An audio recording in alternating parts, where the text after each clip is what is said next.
who will stage their production, which comically traces the history of Indians in South Africa since their arrival from India.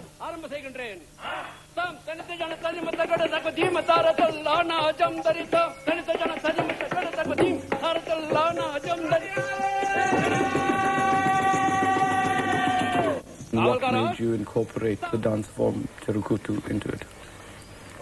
Well, I always thought in the past, of doing something which would be an offshoot from Therukoothu. When I did research in India, research on Therukoothu, I found that there were groups who were actually experimenting with Therukoothu, actually adapting Therukoothu and using modern themes and issues. So after doing my research, when I was back in South Africa, I did a production which was pure Therukoothu.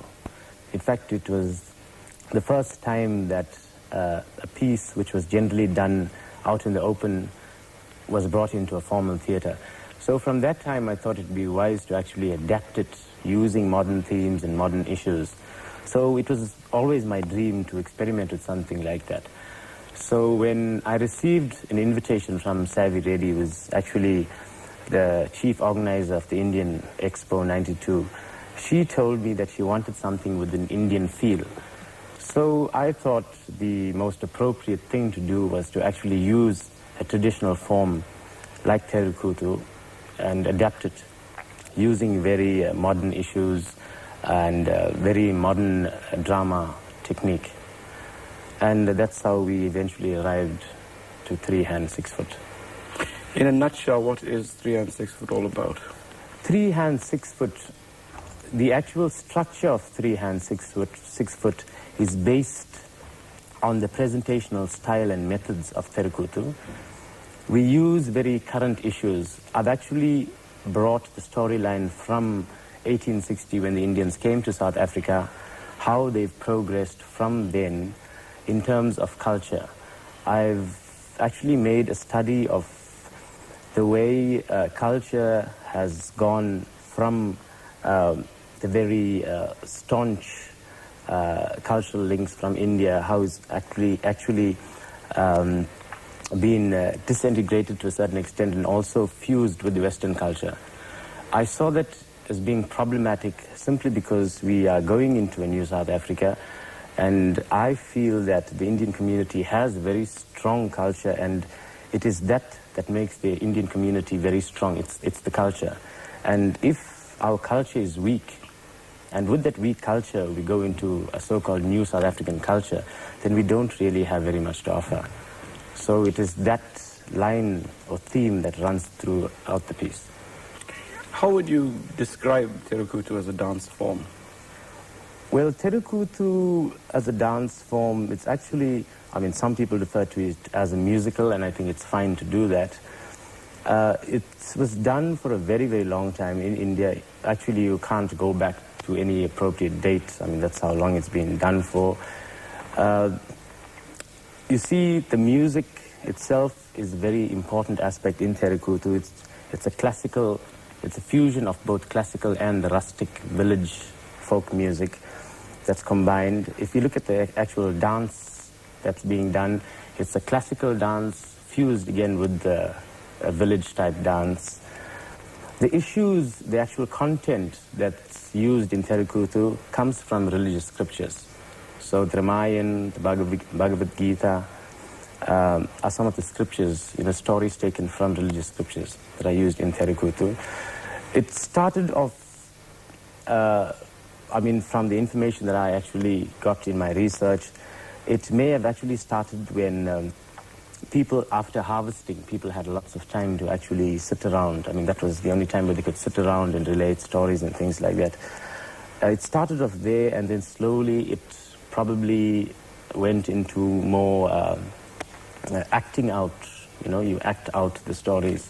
And from there it may have actually developed into a more unified, whole piece. Okay, let's get to work. Time lost is never regained, my coolie friend.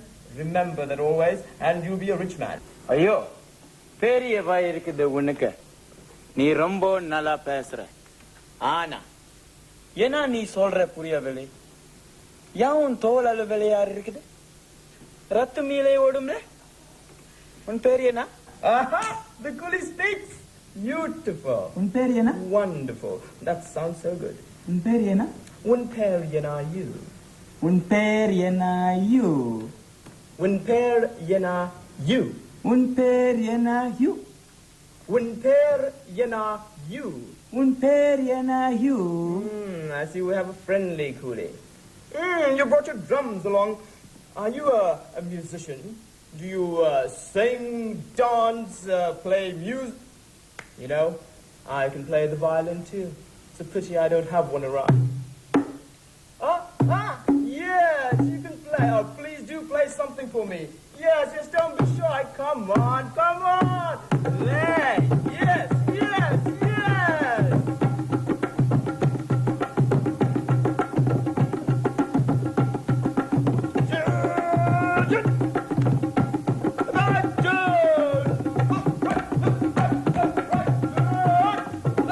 Well, I'm going up for two reasons. Firstly, as an actor in the three-hand, six-foot dance troupe, and also to exhibit paintings which deal with the issues that are being reflected in the play itself. I play 6 or 7 different characters in the play. They're mainly English colonial characters and stock Indian characters. I lived with Indians all my life. I can speak both Tamil and Hindi. I've even forgotten my own mother tongue. I'm more Indian than a lot of people I know. Pane chahe dushman zamana hamara salamati rahe dostana hamara pane chahe dushman zamana hamara salamati rahe dostana hamara salamati rahe दोस्ताना हमारा बने चाहे दुश्मन जमाना हमारा सलामती रहे दोस्ताना हमारा. You are an African. You will never be an Indian. You are an African with one leg in the bush. What is wrong with me, sir? You are an African. That I am, sir. Damn bushman. You cannot fight me, sir. No matter how much you may wrestle with me. I'll kill you.